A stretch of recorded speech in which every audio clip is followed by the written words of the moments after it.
how much magic happens when somebody feels like they are not only exploring a tool or a platform, but they're seeing it as an avenue to bring more prosperity into their life, bring more creativity, bring more, like they feel empowered, they feel like they have superpowers.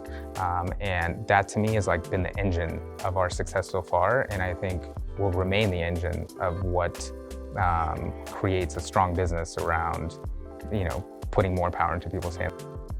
Welcome to First Block, a Notion series where founders and executives from the world's leading companies tell us what it was like to navigate the many firsts of their startup journey and what they learned from that experience.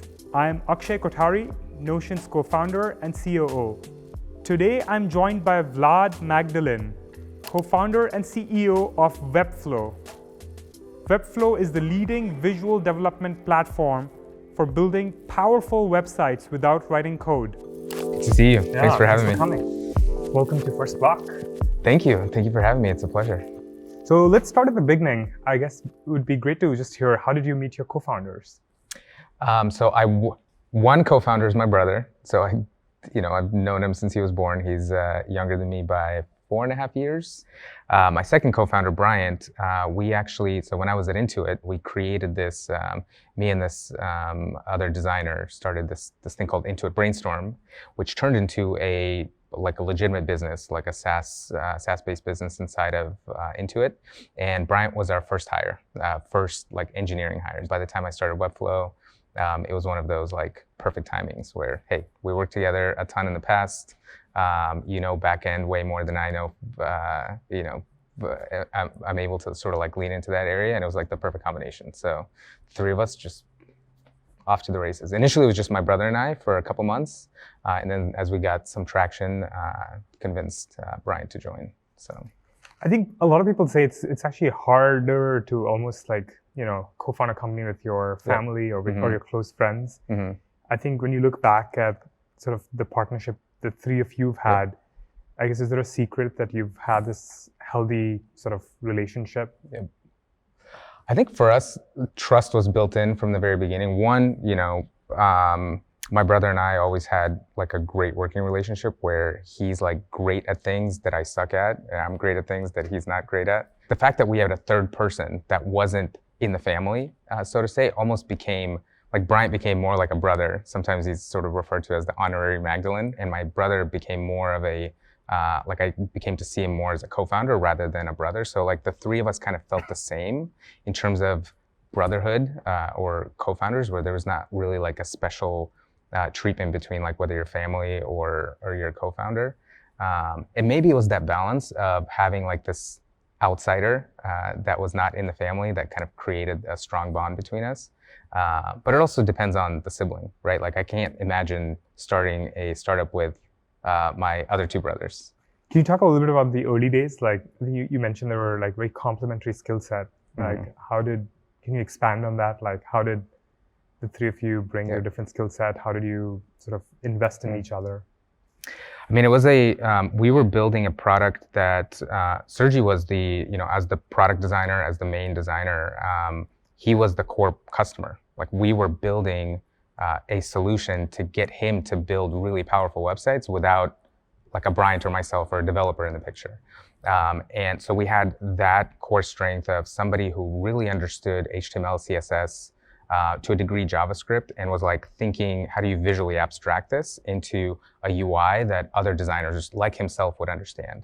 Like I mentioned before, Bryant had this depth in back-end scale and infrastructure.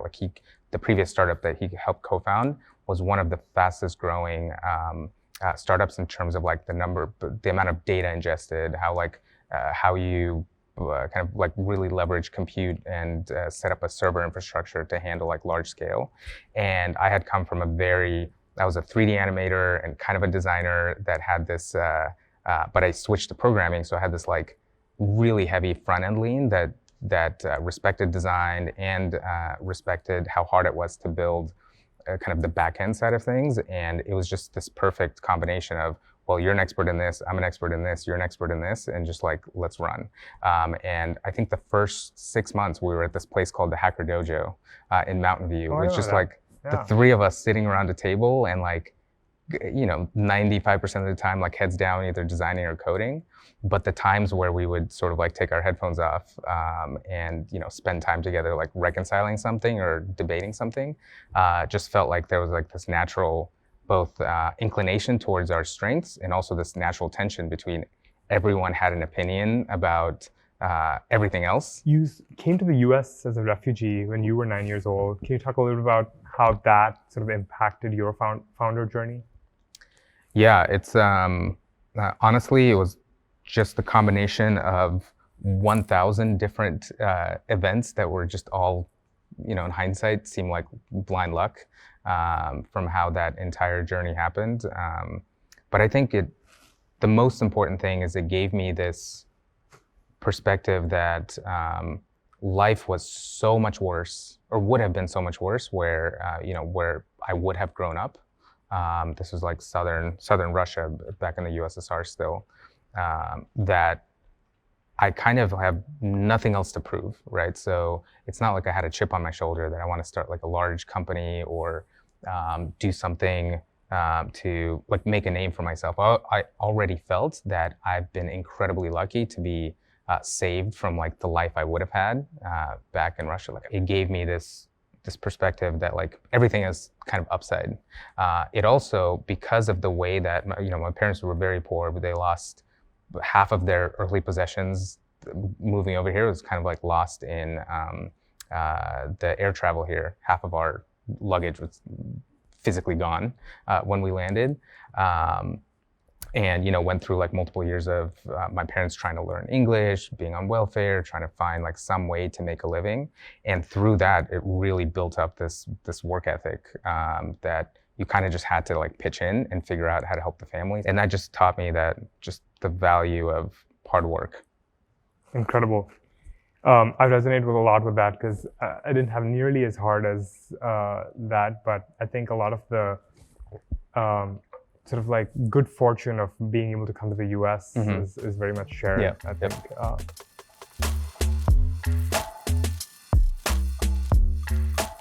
So let's talk about, I guess, the early days of Webflow. I think one thing that I read that was super interesting is that it actually took you like 10 years and like 4 attempts to actually get it up and running. This final attempt, hopefully final, took many different tries, and I think it was just a matter of timing and circumstance. The first time I tried to start it just by myself, while still in college. This was around 2005. Then I had a couple other attempts while sort of like moonlighting or almost planning to leave full time. One of those got raised, not insignificant funding. It was like, at the time it was like $50K, but it felt like a lot of money to start a real attempt. This was different co-founders, but for various reasons, all three just either didn't work out or just took too long to like get to some sort of traction, where I kind of lost momentum, or people left, or I had had significant life events like kids being born and getting married that took my attention off. Sometimes it was like competitors coming in that I got discouraged. Other times the technology wasn't quite ready. We had built something, but it wasn't quite, like in 2007, we built something that was directionally what Webflow ended up becoming, but it was more like back-end oriented without like the visual front-end pieces, just because browser technology wasn't there yet to even imagine building something like what Webflow ended up becoming. So it was it was a lot of different shots on goal that ultimately, all the pieces ended up coming together again in 2012, which is when this last attempt started. Can you talk about the first attempt? Like, I guess it sounds like it was an idea in your head for a while. And what was the sort of the seeds of an idea? Like, is there a personal problem or sort of an opportunity you saw? Yeah, it was, so this was 2005. The TLDR is I went, so straight out of high school, I wanted to go study 3D animation, or I wanted to work at Pixar. That was like the dream, because I was a designer through high school. But for various reasons, my parents were like, you got to go follow your brother at Cal Poly, which is computer science. So I went there for a year in the year 2000. But a year later, I was just like, I wasn't doing a good, like I was starting to fail classes. I really didn't enjoy computer science. So I dropped out and went to the Academy of Art here in the city before it was, I mean, this was like the early days of that school too. It wasn't accredited. It was all about, you just come in and learn kind of classical animation, art, etc. So I had gone through that for a couple of years, and unfortunately that school didn't work out. But long story short, I went back to Cal Poly and got an agency job, like a job at an agency, at a web design agency, to start to pay these student loans back. It was just an intern, basically taking Photoshop files, translating them to HTML and CSS. And then one day I saw an invoice for the work that our team was doing for one of our clients. And for the work that myself and a designer on the creative team were doing, we were probably paid, minimum wage for just a few days to come up with a design, translate it to this like in-house CMS, and it was billed at like $100K for each, like it was basically like this data object that was sort of the center of their like billing strategy. And I was like, holy crap, there's way more value here than kind of what we're realizing. And that's when all these things came together of, here we have a designer who was like basically creating pictures on a screen, and a developer, myself, who's like translating those pictures into a code base. Whereas in 3D animation land, these creatives are creating entire, storylines, and they're animating something, pressing a button, and it goes to the screen, right? I mean, it gets rendered, it goes to the render farm, but there's no translation layer. And that's where like all of this came together of like, there has to be something that is like 3D animation software for web design, where it's like more sophisticated, more powerful, where like the creative ideas are already there. These creative designers, like they understand the power of the web. They just don't have the right tools to harness it and to leverage it. And that's where, especially like that spark was seeing the invoice. Like it's not anything in particular, but the fact that I could see that there's so much value there was like the initial genesis of, all right, I need to build a product around it. Can you talk a little bit about, I guess, like not the current attempt that seems to be going so well, but it sounds like there was almost a 7-year period where this idea was in your head. You tried a bunch of different times, I think including applying to Y Combinator and getting rejected once. That must be like extremely frustrating. But it's can you maybe walk us through that and maybe talk a little bit about what kept you going to try another time? It was, I would say it was frustrating to a degree, but also I always, for some reason in the back of my head, just felt it was inevitable. It was just like a matter of when. So every time like things didn't work out, every time I had to either wind like that existing attempt down, always in the back of my head, I was, to various degrees thinking like, I'm gonna try again at some point, like when the timing is right, or when I kind of figure out the issue that kind of led to kind of winding down the previous attempt.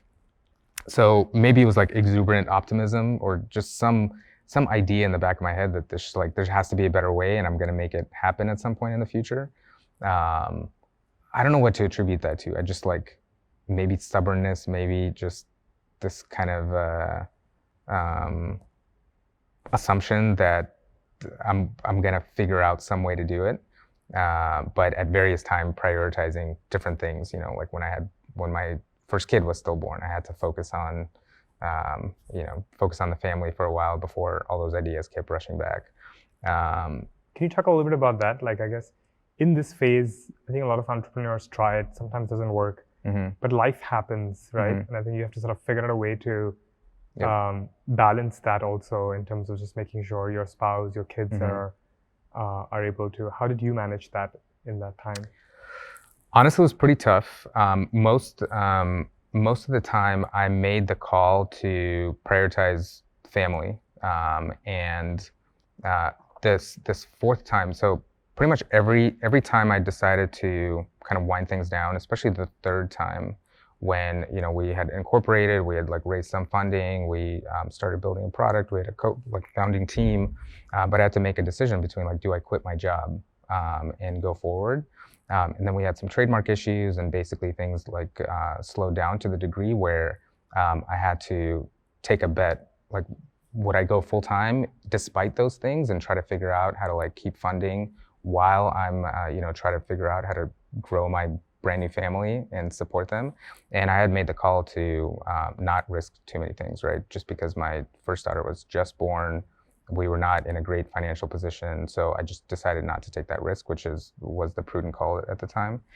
And then the fourth time, when we actually, this last incorporation, I think we felt, both my wife and I felt like there was enough, like we had literally 3 months of savings in terms of that's how long we could go without additional, like having to get a job again. But then what was supposed to be 3 months turned into 12 months. And we were literally on the verge of saying, all right, I'm gonna go back and get my job, and we'll get my old job back, and we'll figure out how to moonlight. And we were honestly like on that edge that by the time we launched something in March of 2013, just to show the world what we were building, it wasn't even a product that we can monetize yet. We were literally on the verge of like calling it quits. And I think we just got lucky with that timing, that if it was maybe a month or two longer, we would just not be able to sustain at that level. But thankfully, my wife was like really supportive, in the sense that this was like my life's work, right? And we kind of came to the like recurring realization that if we didn't give it everything that we could always, it might take years to build back, going back to my old job, but it will take decades to kind of counter the regret of not trying, given how long I've been like trying to get this idea off the ground. So ultimately, we're lucky that it worked out, but I think we were on the very, very, not even bleeding edge, like beyond the edge of probably what most people should do financially, to keep like pouring everything into a startup. So, what an incredible story. I mean, I think just hearing it gives me the feels. I mean, it sounds like an extremely tough period of time, and I guess today it feels probably like super fortuitous that you kept going and did it. But I bet at that moment it was probably super stressful. Very stressful. Actually, it gives me the feels again. I need to go hug my wife, just to remind her how much I appreciate that, like the journey we went through, because she was such a big part of kind of the determination and perseverance. Because there were times where I wanted to give up, and she's just like, you can give it, like, we can risk another month. So you launched this in 2013. Mm-hmm. Talk us a little bit about like, how do you go from there to sort of like early signs of product market fit? I've never really answered the question to myself of when we got product market fit. I would probably say that the clearest sign was in 2015, when we essentially turned cash flow break even. So that means like we had enough customers that were like funding our operations. But the initial signs were not like super stellar. So for example, when we launched our demo, or our playground, you can still see it today. It's like playground.webflow.com, to see sort of the idea of what the product would become. Mm-hmm. From that, we got tens of thousands of signups on our wait list, right? So we thought, oh, clearly there's like product market fit here. But then out of those 30,000 plus customers, or potential customers, we had thought that maybe we'd convert like 5 or 10% of them to paying customers. When we actually went live with our paid plans later that August, I think it was something like 50 people ended up converting to a paid plan, and those paid plans were like really cheap. So that delta of, hey, we thought we were gonna get 3,000 people at least that were gonna be paying users, to a fraction of that was really eye-opening. And we were like, what's going on here initially? It ended up being kind of there's a silver lining to it. It was a blessing in disguise, in the sense that those people were so Webflow was so transformational for them that they were all in, right? Like they were so, for many of them, it became like the way that they made a living. So they were like in the product, 8-10 hours a day and giving us a ton of feedback. They became like a part of like the early community that wanted to help others in the same boat. Essentially, 50 true fans. Exactly, Yeah. and we were, we ended up kind of wrapping our arms around them to support them, see what they needed most, and then that slowly grew over time. But it was a pretty, we had a lot of existential questions the first couple of years because we weren't growing fast enough to justify kind of like the trajectory that other startups saw, especially if you go like a seed round to a Series A, et cetera. So we, had all these questions around like, are we building the right product? Is the market large enough for like the professional use case that we're building for? But I think there was enough there that we consistently had just enough confidence that we really needed to double down on this like more professional user base that is creating things often for other businesses, and kind of doubling down on that professional nature of the product. Because when we first got rejected from Y Combinator, it was like the exact reason we probably would have expected to give ourselves. Like the product was too difficult for like end businesses to understand, and it wasn't powerful enough yet for true developers. So it was somewhere in the middle. Like you kind of had to be almost like a developer to take full advantage of the product.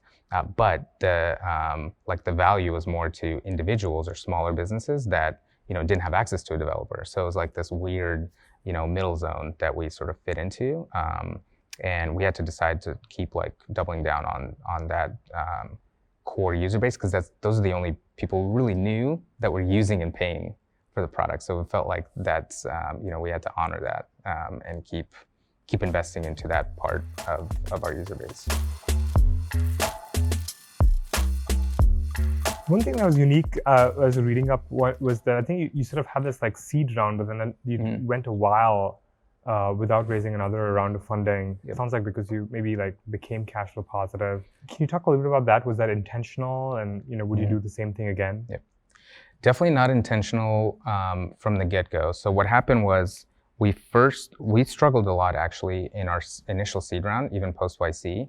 I think a month and a half into our seed round process, we had only raised, I think we had targeted like $1 million, but we raised like 350K. So, like smaller angels, smaller funds. And it was getting so kind of like,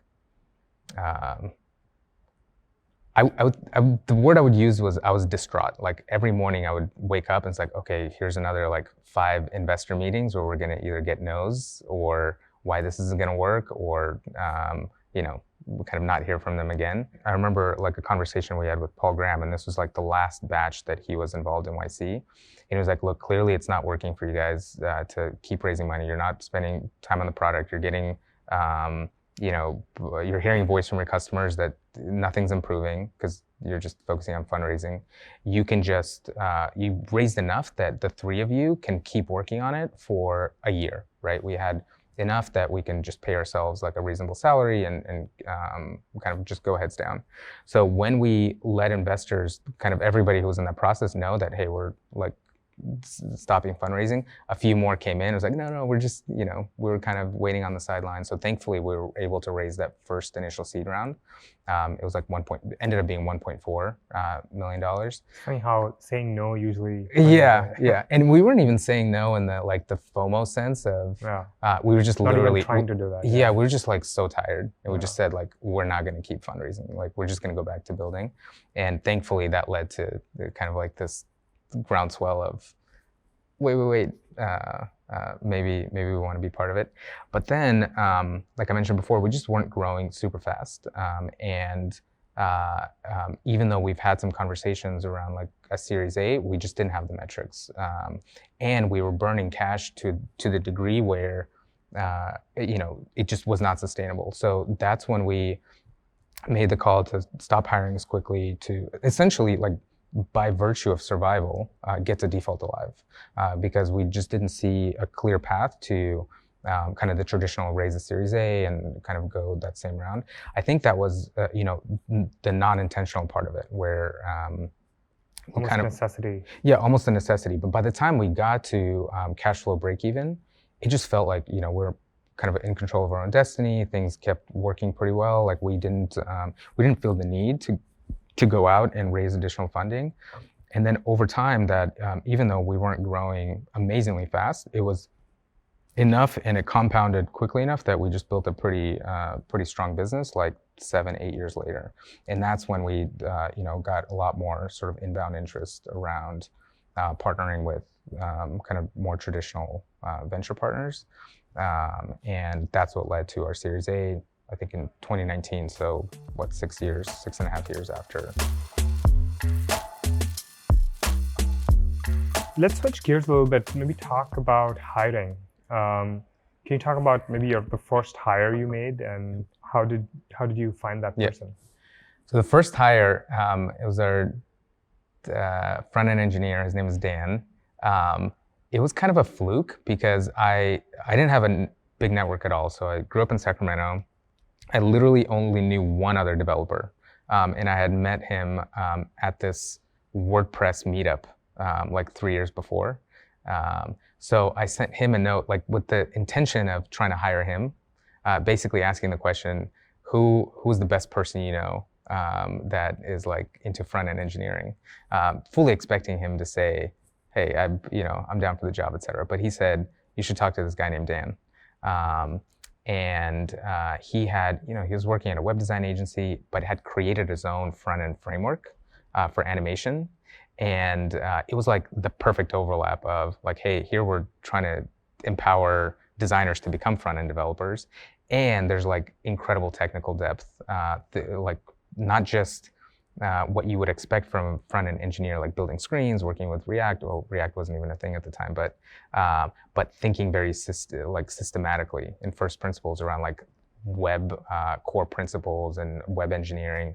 So he took a bet on us, but it was like probably the most influential like technical hire we've ever made, because it's essentially in the first year had invented that wasn't even in our initial vision, like our entire interactions and animations engine that became probably the biggest growth driver for the first like 3-4 years of the company.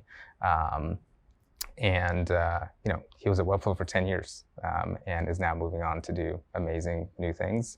But I think that was a pretty foundational hire, and it was again like pure luck. Webflow is a significantly sort of large company. How has sort of the hiring processes evolved?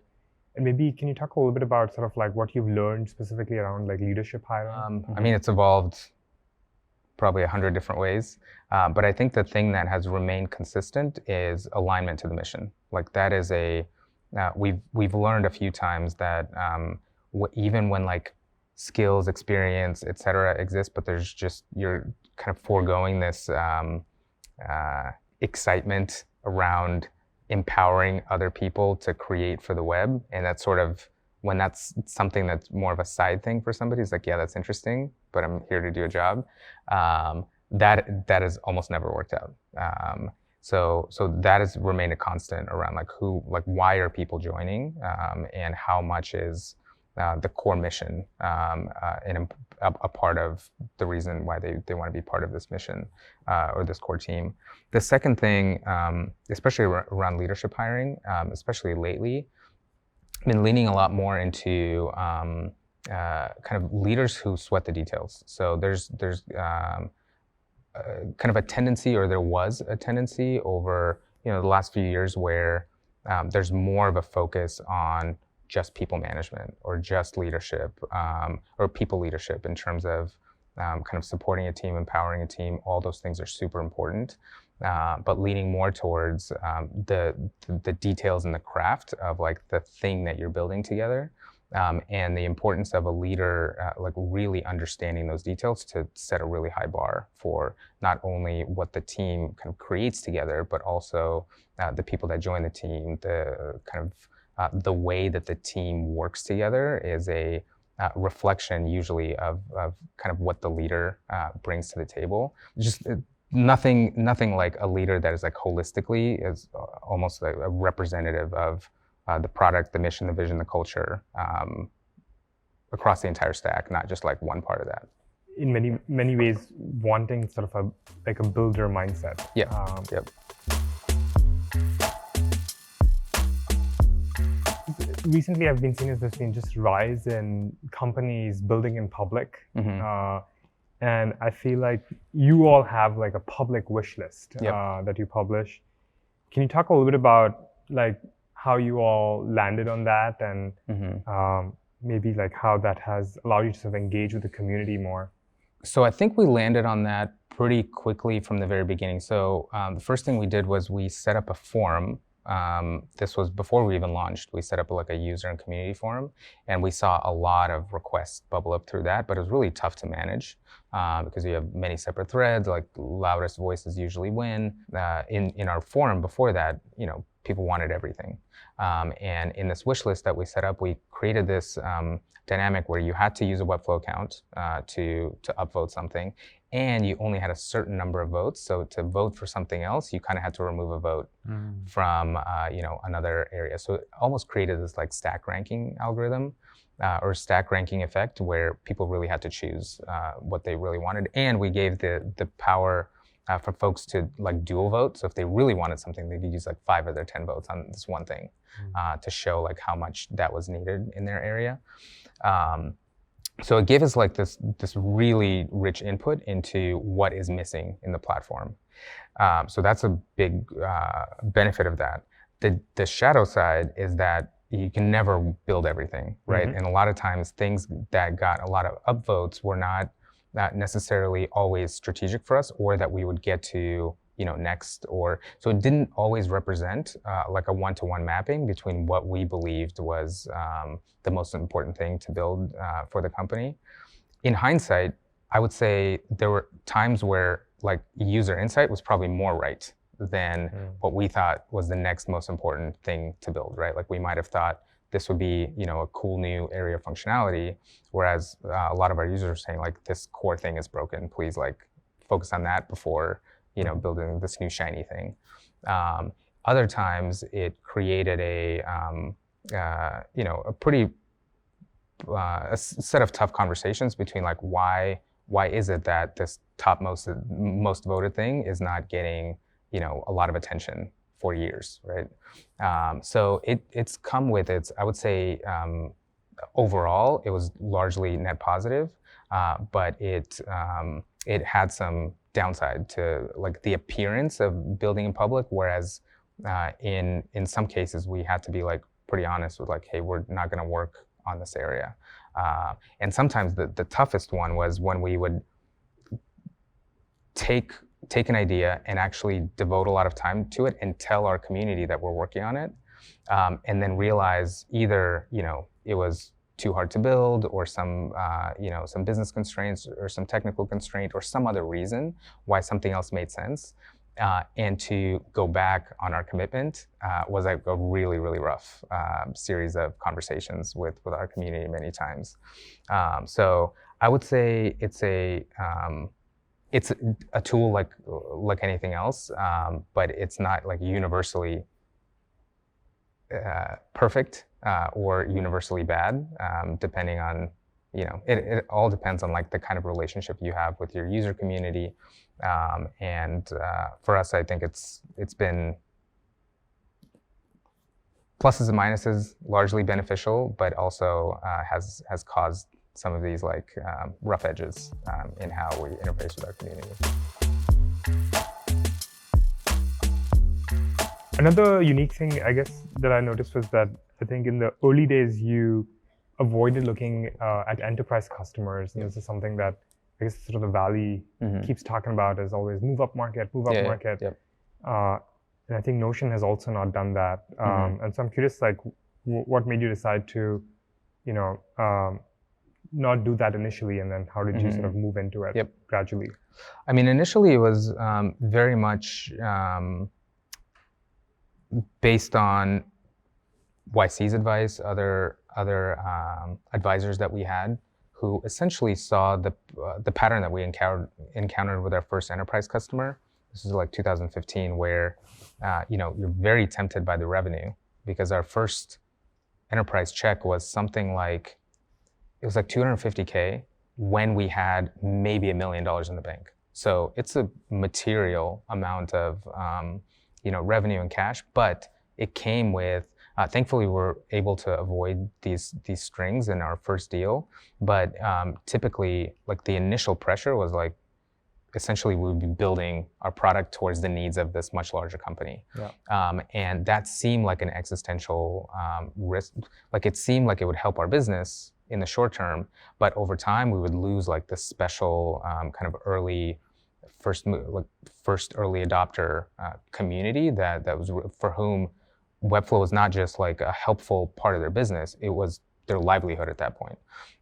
And we just had to make a call between, all right, our team was maybe 20 people at the time, and we just saw that, hey, if we keep doing more of these, it's just going to pull us towards this direction where we're constantly at the mercy of like larger businesses to just build for what they need, while not necessarily ignoring the lower end, but just by virtue of only having so many few people, we would just have fewer people working on the needs of our core product.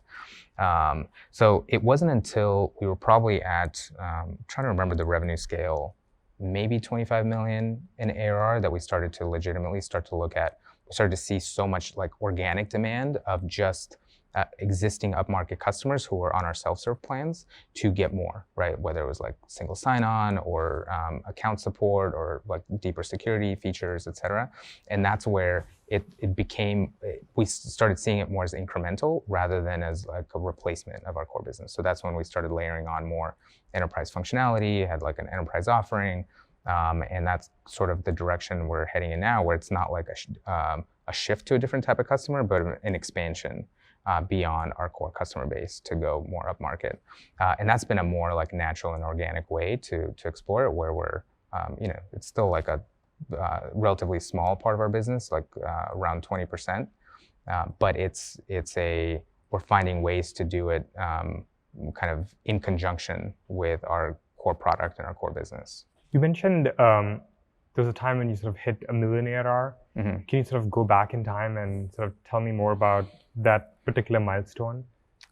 Yeah, for a lot of like younger entrepreneurs, that is like, the first like version of product market fit, like I've gotten to some scale. Yeah, I wonder, I honestly have struggled to remember that exact moment, because I think when we hit $1 million in ARR, we're burning quite a bit of cash, quite a lot of cash, where I was just, if we're,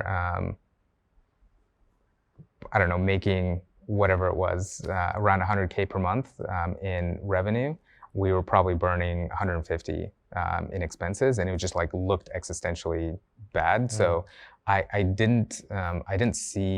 don't remember seeing that revenue milestone as like a huge milestone. So you're focused on just getting to cash flow positive. Yeah, at that point I was like more worried about, okay, great that we have this, but it's just like not sustainable, right? It almost felt like a vanity metric at that point, if I'm remembering correctly. And the costs at that time were primarily people? Or? Primarily people, yeah. Got it. We had some, I would say in retrospect, some pretty bad decisions we made on things that were around like go-to-market. So I remember shortly after our seed round, maybe a year after, when we were looking to launch our CMS, which was our major like first big like product expansion, we spent, maybe we had $1 million in the bank, maybe a little bit more, but we spent 200K on this ad campaign with this famous agency that was making all the other startup videos at the time. And it seemed like a good idea. We're like, oh, we're gonna make this thing and it's gonna be super popular and it's gonna bring in a lot of business. Like a sandwich person? Exactly. Good guess. And it was, honestly, I think we used that video, we thought it was gonna be funny and it's gonna resonate with the market, but it like had pretty like it sort of made fun of developers in a kind of kitschy way, but it had enough like blowback that it just didn't have much business value, so we stopped using it in ads and anywhere else. And that was just a terrible financial decision, right? Like we could have hired 2 engineers for that, for the amount of money we spent there. But outside of that, it was mostly just hiring people and engineers and designers to. Should keep that video as kind of like a good reminder. Totally. Still have it. It's in the archive.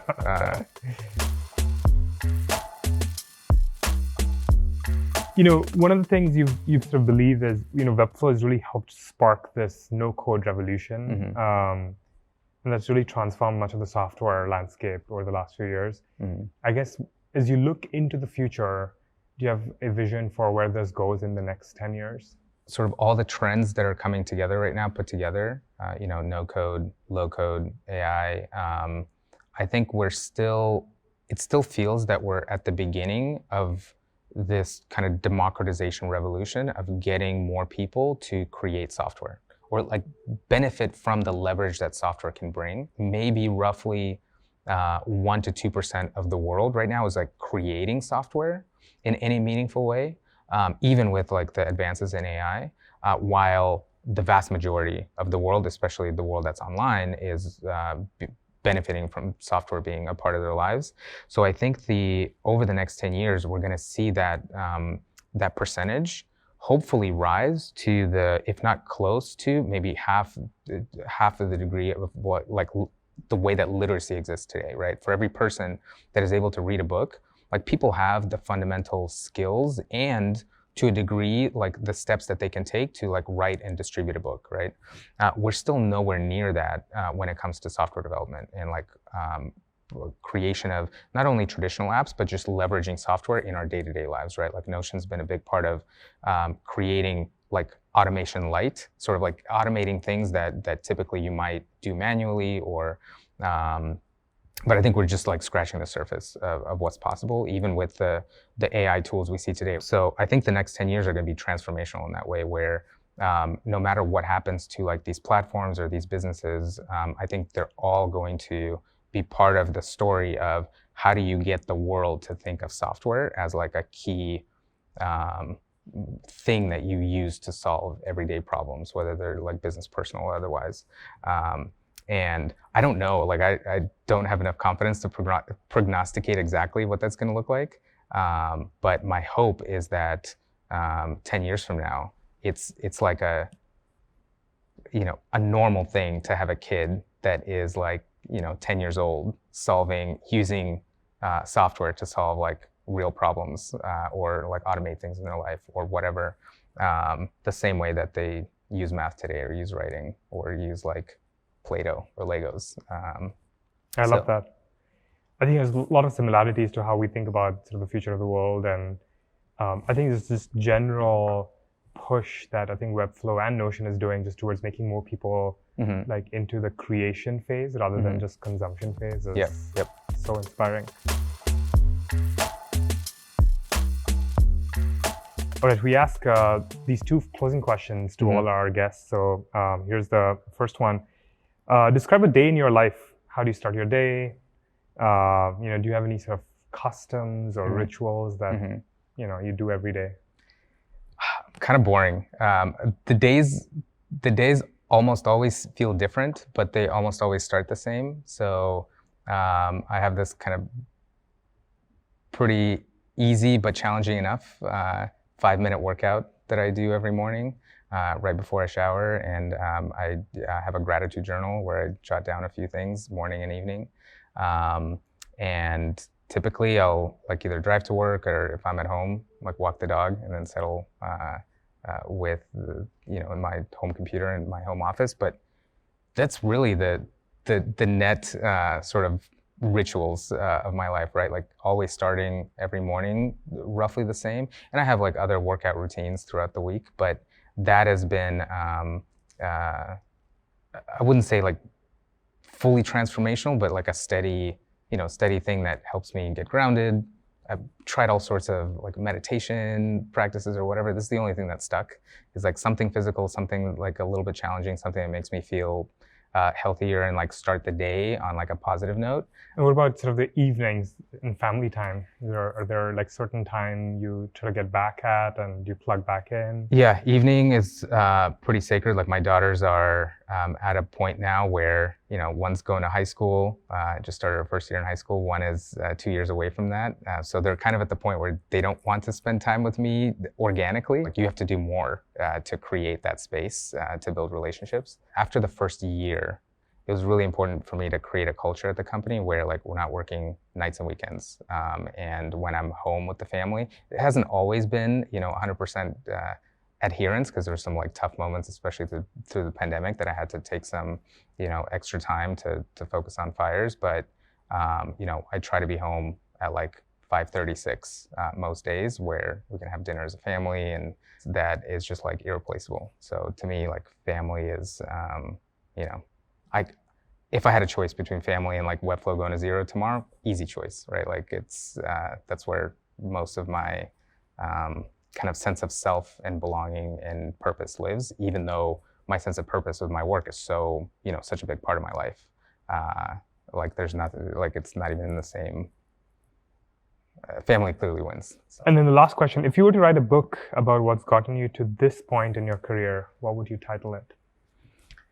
Whew. Honestly, I don't know exactly what I would call it, but I would have the word empowerment in it, because I've seen so much of the magic that happens when you put more power into people's hands, and especially economic power. And I think that's what's been behind our mission to how do you get people to feel like the skill that they're developing, like, opens up new doors for them, it helps them start a new career, put food on the table, etc. So something about like the empowerment economy, where, and I think you've seen this too at Notion, where like how much magic happens when somebody feels like they are not only exploring a tool or a platform, but they're seeing it as an avenue to bring more prosperity into their life, bring more creativity, bring more, like, they feel empowered, they feel like they have superpowers. And that to me has like been the engine of our success so far, and I think will remain the engine of what creates a strong business around, putting more power into people's hands. I like that. The empowerment economy. It's a good ring to it. Yeah. Vlad, thank you so much for sharing your story.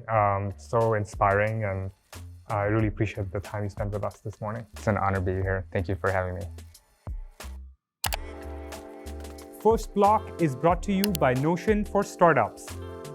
We at Notion care deeply about startups and founders, and we hope these stories inspire you to keep building. To learn more about how we are supporting startups, please visit notion.com/startups.